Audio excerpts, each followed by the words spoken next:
the Northeast has been a model church for the active participation of the youth and laity.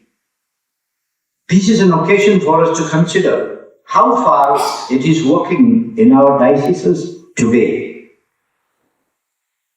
A 23-24 report by the CFA, Christian Fellowship of Asia, a study conducted in India among the Christian youth, revealed certain facts.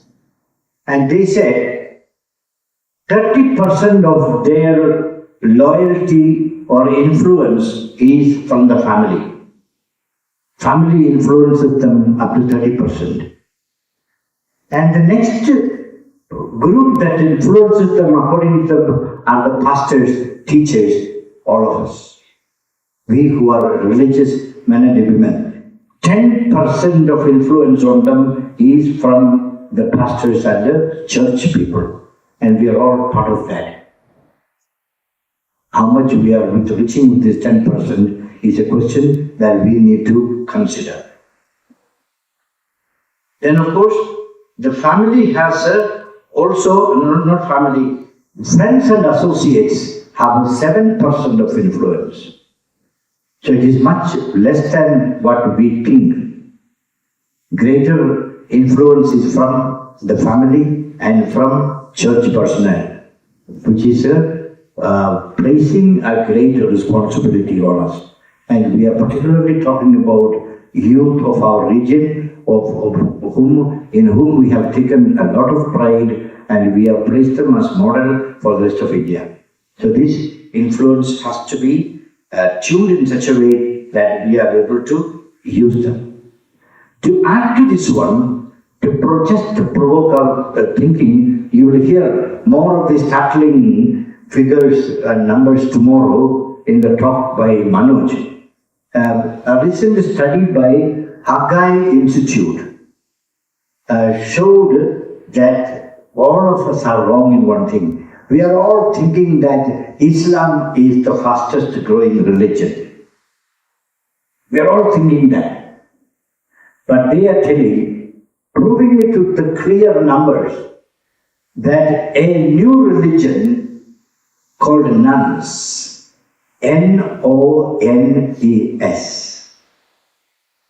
that is the fastest growing religion, especially among young people, where they do not have any religious adherence. They are not atheists.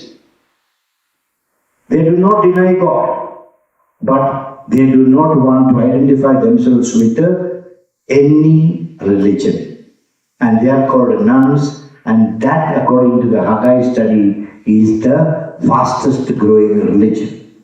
And this is alarming for us, because our interaction with our young people may not be deep enough for them to tell us this truth. But we have to know this, that they are going to be influenced by this nuns group, and without our knowing, this religion may be spreading in our own villages, our own towns, our own communities faster than we expect or we imagine. 2024 is the silver jubilee of Ecclesia in Asia, and we, being in a very strategically located region of Asia, that is, on one side we have the huge mass of India, the biggest population of the world, and to the other side we have the second biggest population of the world, that is of China. So we here in the Northeast, we are located in such a strategic place that turning to the left or to the right, we are surrounded by non-Christians. And the church here has a very important role to play. Whether we look east or west, we are surrounded by non-Christians, the greatest masses of non-Christians. And I'm sure this pastoral conference will stir us to do something about it. Whether we go east or whether we go west, we are meeting non-Christians. And how long can we carry on with this?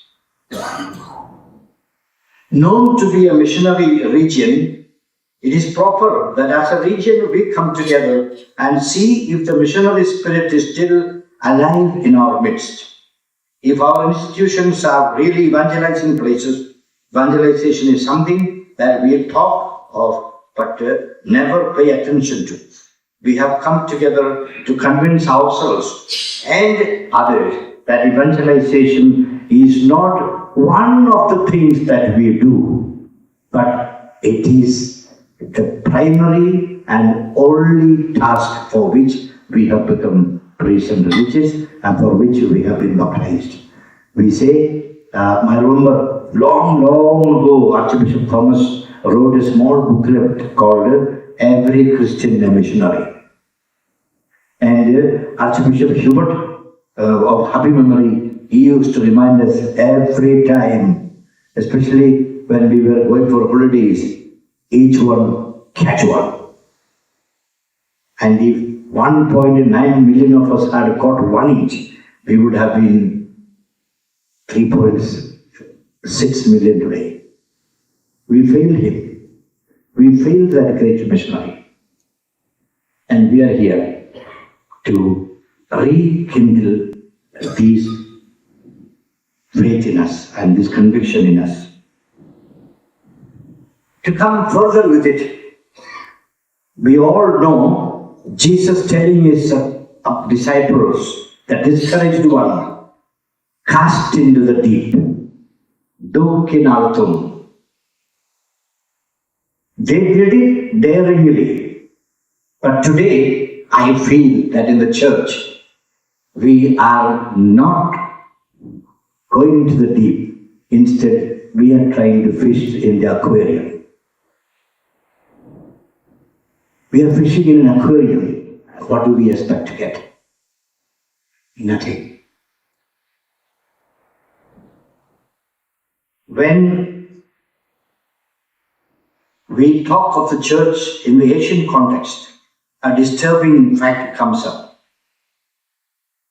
But I already mentioned that the other churches have received the gospel only some or after the 14th century.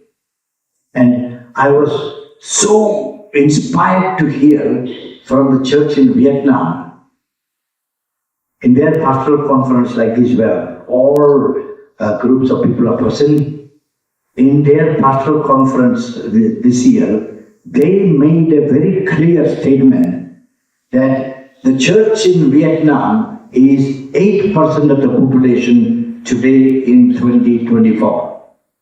But when we celebrate the Great Jubilee in 2033, we will be 15% of the population. Without fear, without shyness, without being afraid of people who say this and that, the whole church met together and they declared this. Not a secret agenda. They said, we are going to be 15% of Vietnam's population by 2033. And they also have told the people, our two neighboring countries, Cambodia and Laos, we will also reach out to them, at least get the place names and tribe names and pray for them. So there are churches who are alive and active, and we were known to be like that. I do not know why we cannot be so again. I think we should be. I wish every one of you a very fruitful discussion, participation, and going home to shake the earth. Thank you.